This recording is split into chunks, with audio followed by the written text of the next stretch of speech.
আমি Rahima village kitchen চলে এসেছি। আজ আমি কি রান্না করে দেখাবো আপনাদেরকে দেখাচ্ছি। দেখুন, আমি এইটা ডুমবুরি নিয়েছি, এইটা আলু কেটে নিয়েছি, পেঁপে কেটে নিয়েছি, এই মাছ কাতলা মাছ নিয়েছি। আমি এই গরমের ওয়েদারে আমি একটা এই ডুমবুর দিয়ে আলু দিয়ে পেঁপে দিয়ে মাছের একটা ঝোল করে দেখাবো। আপনারা দেখতে থাকুন আমি কি কি উপকরণ দিয়ে ঝোলটা বানাবো। মাছটা আমি নুন হলুদ দিয়ে মাখিয়ে নেবো।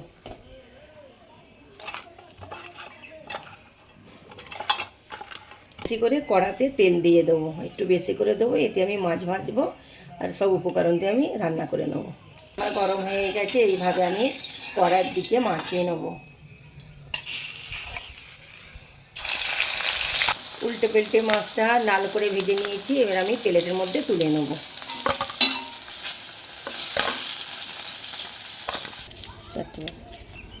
লাল লাল করে মাছ ভাজা হয়ে গেছে, মাছটা আমি সাইড করে দেব।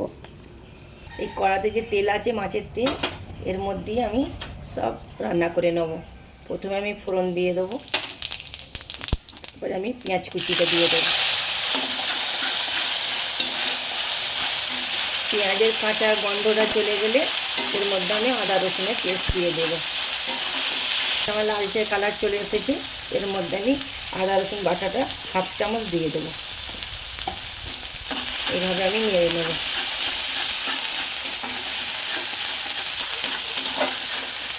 পেঁয়াজের কাঁচা গন্ধটা চলে গেছে, এর মধ্যে আমি হলুদ দিয়ে দেবো হাফ চামচ।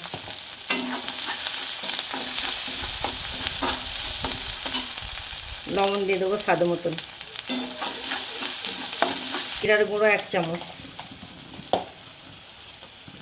হলুদ গুঁড়ো ধনের গুঁড়ো 1 চামচ। এভাবে আমি নেড়ে নেবো। একটু জল দেবো।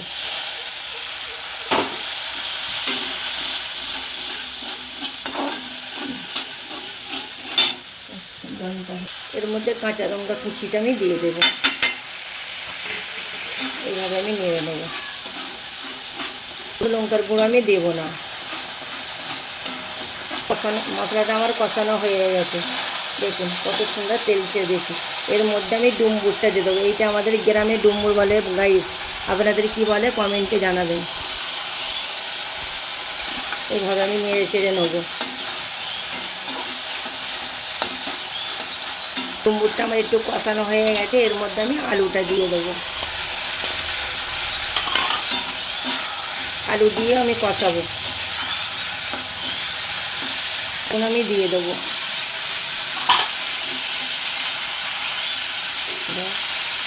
দেখুন গাইস, আলু পেঁপে কোনটা বলতে পারবে না, সব মাখা মাখা হয়ে গেছে। আলু পেঁপে একসাথে মিশে গেছে, ডুমবুরগুলো কত সুন্দর সেদ্ধ হয়ে গেছে। দেখুন গাইস, আপনারাও এইভাবে বানিয়ে খাবেন ঘরোয়া উপকরণ দিয়ে।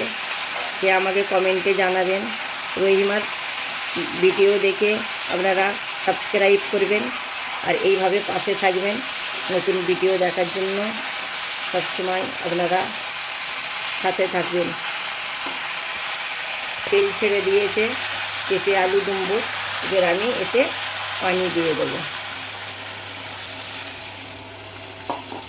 ভালোভাবে নেড়ে নেব।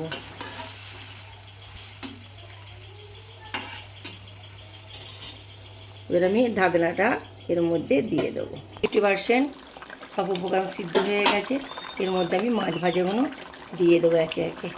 সব মশলাগুলো মাছের মধ্যে চলে আসবে। আবার একবার আমি ঢাকা দিয়ে দেবো। ঢাকনাটা খুলে দেখলাম আমার পেঁপে ঝোল ডুমবুর মাছ রেডি। আপনাদেরকে আমি পরিবেশন করে দেখাবো, আপনারা দেখতে থাকুন। কত দারুণ লাগছে, হেভি টেস্ট হবে, সুস্বাদু খেতে লাগে। দেখুন দেখুন গাইস, ডুমবুর আলু পেঁপের মাছের ঝোল পাতলা পাতলা করে ঝোল করেছি। এই গরমে হেভি লাগবে খেতে। আপনারাও একবার বানিয়ে খাবেন। এই রহিমা ভিলেজ কিচেনকে সাবস্ক্রাইব করবেন, ফেসবুকের বন্ধু হলে ফলো করবেন। এইভাবে আমার পাশে থাকুন। সুস্থ থাকবেন, ভালো থাকবেন। খোদা হাফেজ।